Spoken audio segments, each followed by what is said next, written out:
ബ്രേക്ക്ഫാസ്റ്റിന് ഇഡ്ഡലി സാമ്പാർ, ദോശ സാമ്പാർ, പുട്ട് കടല, ഈ ഒരു ക്ലാസിക് കോമ്പിനേഷന് ഒരു ചേഞ്ചൊക്കെ വേണ്ടേ? അങ്ങനെ എൻ്റെ ഹസ്ബൻഡ് ഇൻട്രൊഡ്യൂസ് ചെയ്ത റെസിപ്പി ആട്ടോ ഇത്. കത്തിരിക്കൈ കൊസുമല്ലി. പേരിൽ ആഡംബരം ഉണ്ടെങ്കിലും സംഭവം ഭയങ്കര സിമ്പിളാണേ.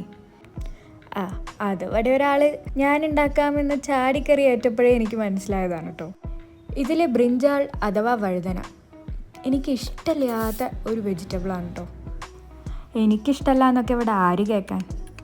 ഇത് ഞാൻ ഉണ്ടാക്കുമ്പോഴേ വിചാരിച്ചതാട്ടോ, ഇത് കൈകൊണ്ട് പോലും ഞാൻ തൊടില്ലാന്ന്. പക്ഷേ ഹെൽത്തി റെസിപ്പീസ് കണ്ടാൽ എനിക്കൊരു അട്രാക്ഷൻ കൂടുതലാണ്. അതുകൊണ്ട് മാത്രം ഞാനത് രുചിച്ച് നോക്കി. കൊള്ളാം, അടിപൊളിയാണ് കേട്ടോ. കറിയേക്കാൾ മുന്നിൽ നിൽക്കുന്നത് ഈ കോമ്പിനേഷനാണ് കേട്ടോ. ഇഡ്ഡലി വിത്ത് കത്തിരിക്കൈ കൊസുമല്ലി. ഹെൽത്തിയാണ്, വെറൈറ്റിയാണ്. അപ്പോൾ എല്ലാവരും ട്രൈ ചെയ്ത് നോക്കുക. ടാറ്റാ.